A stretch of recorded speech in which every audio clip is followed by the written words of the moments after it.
আসসালামু আলাইকুম। Crown cement সকালের খবরে আমন্ত্রণ জানাচ্ছি আমি খুরশেদা কাকুলি।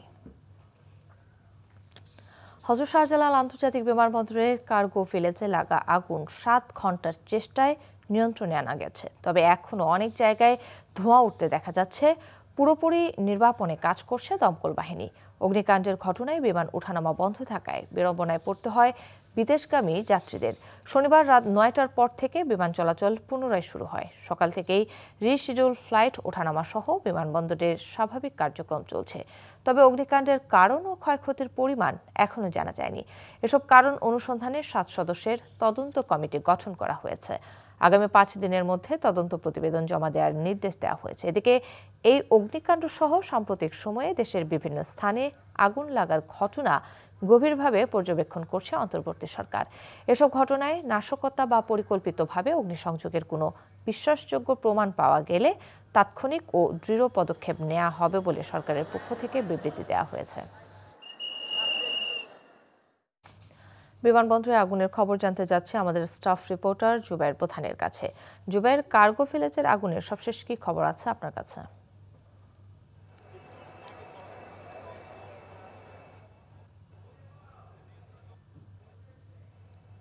কাকলি, আগুন নিয়ন্ত্রণে আসলেও এখনো কিন্তু কার্গো ভিলেজের বেশ কিছু জায়গা থেকে ধোঁয়া উঠছে। আমরা যেটা জানতে পেরেছি যে গুদামজাত পণ্য যেগুলো রয়েছে সেখান থেকে কিন্তু কিছু কিছু জায়গায় থেকে ধোঁয়া উঠছে এবং সেখানে ফায়ার সার্ভিস, আমরা দেখেছি যে সেনাবাহিনীর যেই ফায়ার সার্ভিস টিম রয়েছে তারা কিন্তু সেখানে গিয়ে আগুন নেভানোর যে একটি চেষ্টা সেটি কিন্তু তারা করছেন। একই সাথে এখানে আমরা দেখছি যে পুলিশ, সেনাবাহিনী তাদের উপস্থিতি রয়েছে। জানিয়ে রাখি যে এই যে কার্গো ভিলেজে অগ্নিকাণ্ডের এই ঘটনায় এখন পর্যন্ত কিন্তু তদন্ত কমিটি গঠন করা হয়েছে। বেসামরিক বিমান চলাচল কর্তৃপক্ষ তারা তদন্ত কমিটি গঠন করেছে। একই সাথে অর্থ মন্ত্রণালয়ের পক্ষ থেকেও কিন্তু তদন্ত কমিটি গঠন করা হয়েছে। তারা বলছেন যে কি কারণে হয়েছে, কি জন্য হয়েছে এবং এইটির যে ক্ষয়ক্ষতির পরিমাণ এটি বের করার জন্য কিন্তু তদন্ত কমিটি তারা কাজ করবেন। এখন পর্যন্ত আমরা গতকাল রাত থেকে এখানে আছি, সকাল থেকেও এইটির সামনে আমরা রয়েছি, কার্গো ভিলেজের সামনে। কোনো তদন্ত কমিটির টিম কিন্তু এখনো আসেনি। তবে যে সকল জায়গা থেকে ধোঁয়া উঠছে ফায়ার সার্ভিস এবং তারা কিন্তু এখনো কিন্তু পানি দিচ্ছেন। জানিয়ে রাখি যে এই যে অগ্নিকাণ্ডের এই ঘটনার পরবর্তী সময়ে কিন্তু শাহজালাল আন্তর্জাতিক বিমানবন্দরে গতকালকে আমরা দেখেছি যে ফ্লাইট বিড়ম্বনার যে বিষয়টি, সেখানে অনেকেই বাড়ি যেতে পারেননি। রাতে যাদের ফ্লাইট ছিল তাদের পরদিন সকালে তাদেরকে রিশিডিউল করা হয়েছে। একই সাথে কারো কারো ক্ষেত্রে কিন্তু দিন কিন্তু পরিবর্তন করা হয়েছে। যেমন আমরা কালকে একজনের সাথে কথা বলেছি, তিনি যেমনটা জানিয়েছেন যে তার গতকাল রাতে 12টায় যে ফ্লাইট ছিল সেটি পরিবর্তন করে সেটি কিন্তু 24 তারিখে কিন্তু নেওয়া হয়েছে। তো সবকিছু মিলে তারাও তাদের পক্ষ থেকে যেই ভোগান্তি সেটিও কিন্তু তারা কিন্তু জানিয়েছেন।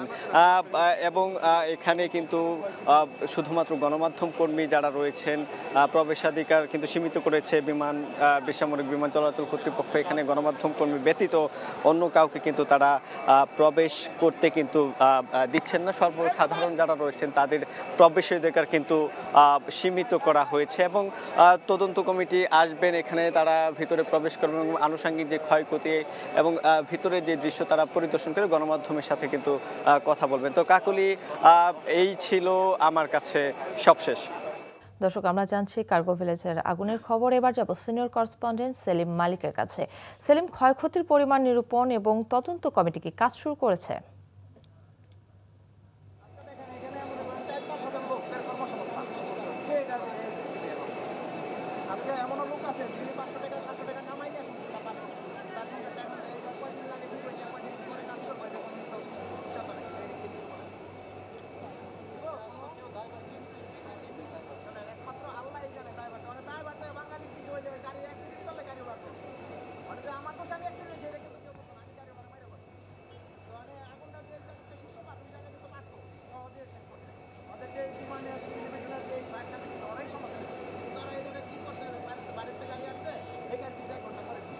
কাকলী বিমানবন্দরের ৮ নম্বর গেট, ৮ নম্বর গেটের পাশে যে ভবনটি রয়েছে সেটাকে কার্গো ভিলেজ বলা হয়।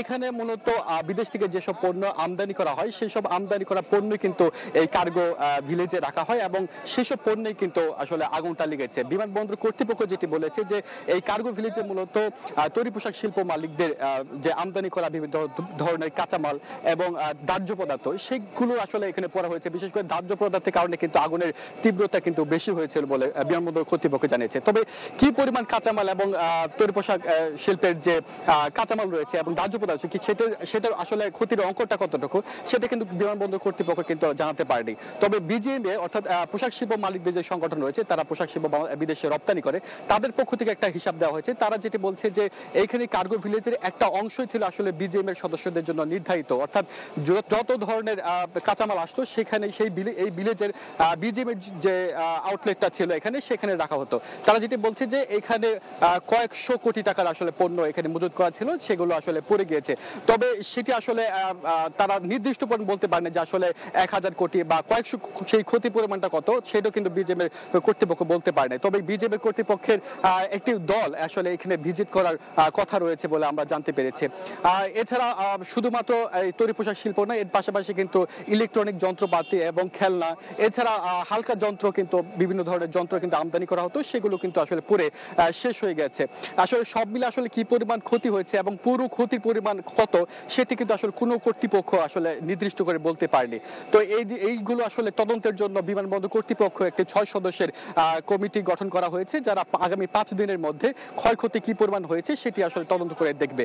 এছাড়া অর্থ মন্ত্রণালয়ের অভ্যন্তরীণ সম্পদ বিভাগ কিন্তু একটি কমিটি গঠন করেছে এবং তারাও খুব দ্রুত সময়ের মধ্যে আসলে কি পরিমাণ ক্ষতি হয়েছে সেটি আসলে তারাও খতিয়ে দেখবে। তবে যে পরিমাণ ক্ষতি হয়েছে এবং কয়েকজন ব্যবসায়ী যেটা বলছিলেন যে এখানে শত শত কোটি টাকার ক্ষতি হয়েছে এক একজনের, কিন্তু তাদের এই যে ক্ষতির বিপরীতে যে ধরনের বীমা করা হয়েছে সেই বীমার কিন্তু আসলে এইখানে ক্ষতির পুষিয়ে নেওয়ার মতো সেই বীমাটা নেই এবং বীমা থেকে যে পরিমাণ টাকা তারা পাবেন তার কয়েক গুণ আসলে ক্ষয়ক্ষতির সম্মুখীন হয়েছে বলে তারা জানিয়েছেন। তো এই ছিল আমার কাছে এই বিমানবন্দর থেকে খবর। দর্শক জানছিলাম বিমানবন্দরে আগুনের সবশেষ খবর। জুলাই সনদের স্বাক্ষরের মধ্য দিয়ে গণতন্ত্রের সূচনা রচিত হয়েছে বলছে বিএনপি। তবে জামায়াত বলছে নির্বাচনের আগে বাস্তবায়ন না হলে জুলাই বিপ্লব ব্যাহত হতে পারে।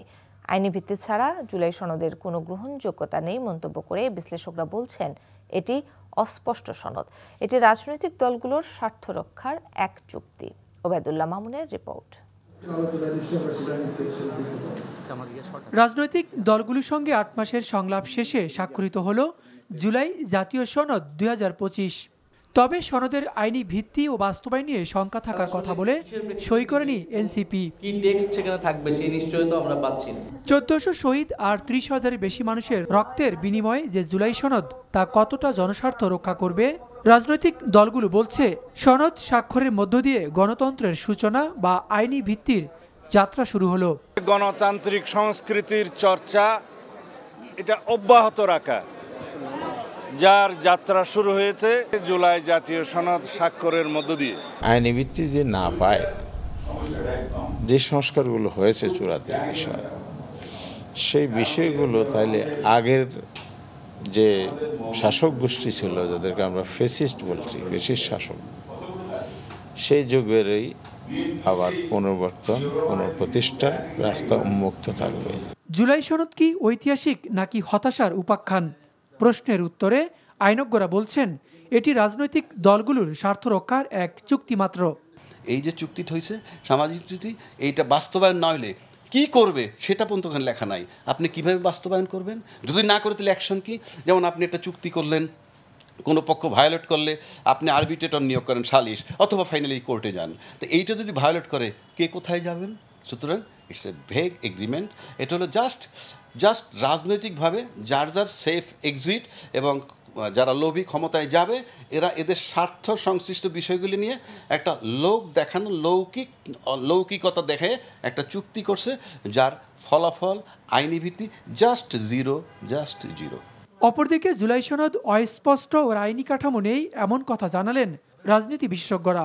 সকল রাজনৈতিক দল যদি একমত হতেন তাহলে এটি ছিল সবচেয়ে ভালো একটা উদ্যোগ। যারা সাইন করেছে, তার মানে ধরুন আমি এটাকে আপত্তি দিয়েছি, আপনি পরে এটাকে সাইন করলেন।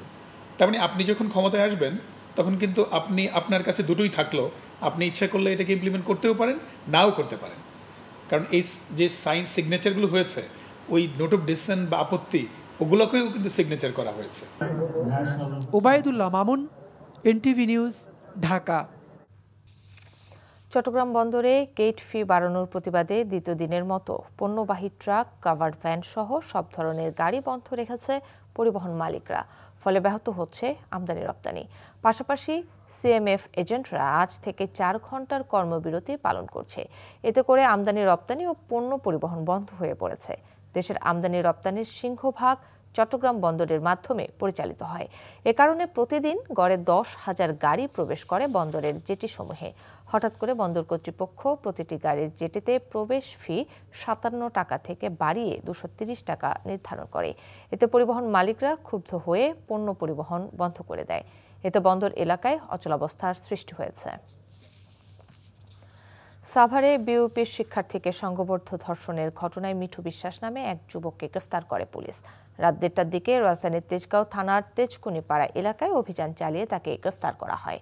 পুলিশ জানায়, মঙ্গলবার সন্ধ্যায় ভুক্তভোগী ওই তরুণী সাভারে প্রাথমিক বিদ্যালয়ের এক শিক্ষার্থীকে প্রাইভেট পড়িয়ে বাড়ি ফেরার পথে সংঘবদ্ধ ধর্ষণের শিকার হয়। বৃহস্পতিবার রাতে ভুক্তভোগী তরুণী বাদী হয়ে 3 জনের নাম উল্লেখ করে সাভার থানায় মামলা করে। পরে অভিযান চালিয়ে মিঠু বিশ্বাসকে গ্রেফতার করা হয়। বাকিদের ধরতে অভিযান চলছে বলে জানিয়েছে পুলিশ। ওমানে দুর্ঘটনায় নিহত বাংলাদেশিদের লাশ আজ সকালে নিজ বাড়ি সন্দ্বীপ পৌঁছেছে। এ সময়ে এলাকায় শোকের ছায়া নেমে আসে।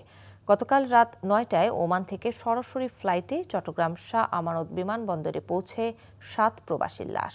নিহতদের স্বজনরা জানান, গত 8 অক্টোবর ওমানের দুকুম সিদ্রা এলাকায় ভয়াবহ সড়ক দুর্ঘটনায় চট্টগ্রামের সন্দ্বীপ উপজেলার সারিকাইত ইউনিয়নের 7 জন প্রবাসী নিহত হন। নিহতরা সবাই সাগরে মাছ ধরার কাজে নিয়োজিত ছিলেন। নিহতরা হলেন মোহাম্মদ আমিন সওদাগর, আরজু, মোহাম্মদ বাবলু, শাহাবুদ্দিন, মোহাম্মদ রকি ও জুয়েল। আজ সকালে নিহতদের লাশ এলাকায় পৌঁছলে সন্দ্বীপ জুড়ে নেমে আসে শোকের ছায়া। শোকাহত পরিবার ও এলাকাবাসীর আহাজারিতে ভারী হয়ে ওঠে পুরো অঞ্চল।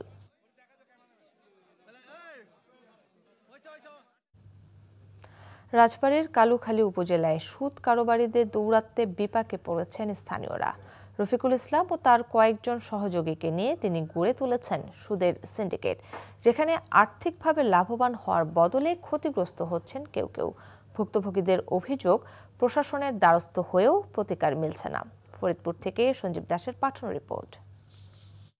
আমার নামে চাঁদাবাজি বলা করছে, আমি ধরে নিয়ে যায় বাম হাত দিয়ে কলার ধরছি, ডাইন হাত দিয়ে অস্ত্র ধরে ওর জবি করতে গেছি। ওনার কাছ থেকে 2 লক্ষ টাকা নিয়েছি আর 10 লক্ষ টাকা দাবি করছি যে 7 দিনের ভিতর না দিলে ওনাকে মেরে দেব। এইভাবে বিভিন্নভাবে আমাদের হয়রানি করে আসছে। এই ভুক্তভোগীর মতোই অনেকে টাকা নিয়ে সুদে আসলে পরিশোধ করেও রফিকুল ইসলাম গঙের ফাঁদে পড়েছেন। বিপদগ্রস্ত হয়ে সুদের টাকা নিয়ে তা পরিশোধ করতে কখনো কখনো বিলম্ব হয়। এই সুযোগে হামলা মামলা দিয়ে হয়রানি করা হচ্ছে গ্রাহকদের। ইউনিয়ন পরিষদ থেকে আরম্ভ করে একেবারে রাষ্ট্রপ্রধান পর্যন্ত আমরা সকল স্তরে, সকল পর্যায়ের প্রশাসনিক এবং সকল রাষ্ট্রীয় কাঠামোর কাছে আমরা আবেদন দিছি, কিন্তু কোথাও কোনো আমরা প্রতিকার পাইনি। সুদ আসলে অনেক টাকা দিয়েছি, যা নিয়েছি তার 3 ডাবল দিয়েছি, তারপরেও সে সেটা মানতেছে না।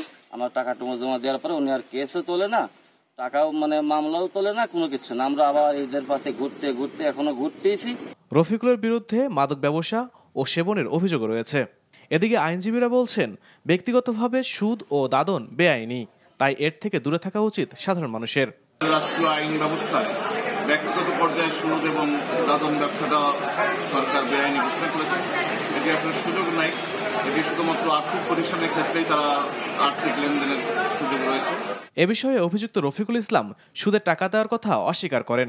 আমি মাদ্রাসার ইসলামিক স্টাডিজ মাস্টার্স পাস, আমার ওয়াইফ শিক্ষকতা করে, ওরা আমার সুনাম ক্ষুণ্ণ করার জন্য এগুলো উঠে পড়ে লাগে এগুলো করতেছে, এবং ওদের সাথে আমার জুডিশিয়াল চুক্তিবদ্ধ করা ব্যবসা, বুঝছেন। NTV news desk. বাউল সম্রাট ফকির লালন শাহর ১৩৫তম তিরোধান দিবস উপলক্ষে কুষ্টিয়ার ছেউরিয়ার লালন আখড়াবাড়িতে চলা ৩ দিনব্যাপী লালন উৎসব শেষ হচ্ছে আজ রাতে আখড়াবাড়ির মূল মঞ্চে খুলনা বিভাগীয় কমিশনার মোহাম্মদ ফিরোজ সরকার এই লালন উৎসবের আনুষ্ঠানিক সমাপ্তি ঘোষণা করবেন।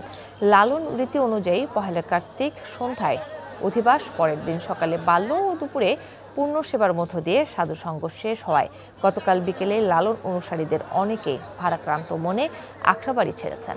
বাকিরা আজ সকাল থেকে গুরু কার্য শেষে অশ্রুসিক্ত নয়নে লালনের তীর্থধাম ছাড়বেন। সকালের খবর এটুকুই। এই খবরের ভিডিও সহ আপডেট জানতে ভিজিট করুন NTV অনলাইন www.ntvpt.com। এছাড়াও NTVর জনপ্রিয় সব অনুষ্ঠান ও খবরের আপডেট জানতে ভিজিট করুন আমাদের ইউটিউব ও ভেরিফাইড ফেসবুক পেজ। 12টায় মধ্যাহ্নের খবর দেখার আমন্ত্রণ রইল। ধন্যবাদ সবাইকে।